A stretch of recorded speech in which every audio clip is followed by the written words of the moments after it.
இந்த கிளீன் ஸ்ரீலங்கா திட்டத்திலே ஒரு சமத்துவம் இருக்க வேண்டும், ஒரு தேசிய ஒருமைப்பாடு இருக்க வேண்டும் என்பதற்காக எல்லா இன மக்களையும் சமப்படுத்துகின்ற வகையிலே அதனுடைய அங்கத்தவர்கள் இருக்க வேண்டும் சொன்னேன். ஒரே இனத்தைச் சேர்ந்த 18 பேர் இருக்கின்ற போது நாங்கள் அதை கிளீன் ஸ்ரீலங்கா என்று சொல்ல முடியாத அளவுக்கு மனம் வருத்தப்படுகின்ற நிலைமை ஏற்படுகின்றது. எனவேதான் இந்த நாட்டிலே வாழுகின்ற தேசிய இனங்களான எங்களுடைய சிங்கள மக்கள், தமிழ் மக்கள், முஸ்லிம் மக்களும் அங்கம் பெறக்கூடிய ஒரு உறுப்பினர்களை சேருங்கள் என்று கௌரவ பிரதி அமைச்சரிடம் நான் கேட்டுக்கொள்கிறேன். எங்களுடைய நீதி அமைச்சர் அவர்கள் சொன்னார்கள், இது சம்பந்தமான பதிலை கௌரவ பிரதி அமைச்சர் அவர்கள் சொல்லுவார்கள் என்று சொன்னார்கள்.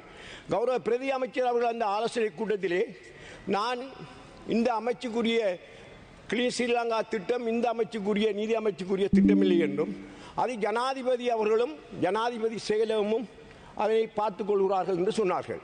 ஜனாதிபதி இல்லை யாராக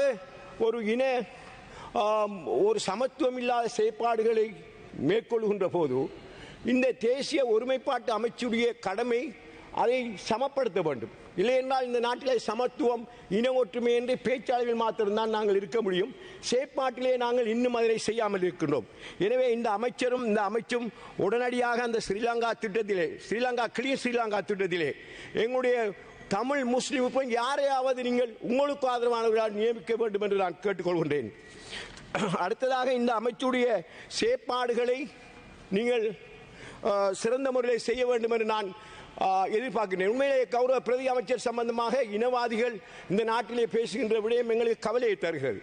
ஒரு மார்க்க தலைவர்கள், ஒரு மத தலைவர்கள் ஒரு நாளும் இனவாதம் பேசக்கூடாது. இனவாதம் பேசுபவர்களை இந்த நீதி அமைச்சு உடனடியாக கைது செய்ய வேண்டும். கைது செய்து சட்டத்துக்கு முன்னிறுத்த வேண்டும். அது யாராக இருந்தாலும் ஒன்றில்லை, நாங்கள் என்றாலும் ஒன்றில்லை. இனவாதத்தை இல்லாமல் இந்த நாட்டிலே நீங்கள் இந்த அரசு வந்து இனவாதத்தை இல்லாமல் செய்ய வேண்டும் என்று வந்து நல்ல ஒரு நிலைமையை ஏற்படுத்தியிருக்கிறீர்கள். அதை நாங்கள் ஏற்றுக்கொள்கிறோம். ஆனால் அதை முற்றாக அமுல்படுத்த வேண்டும் என்று நான் கேட்டுக்கொள்கின்றேன்.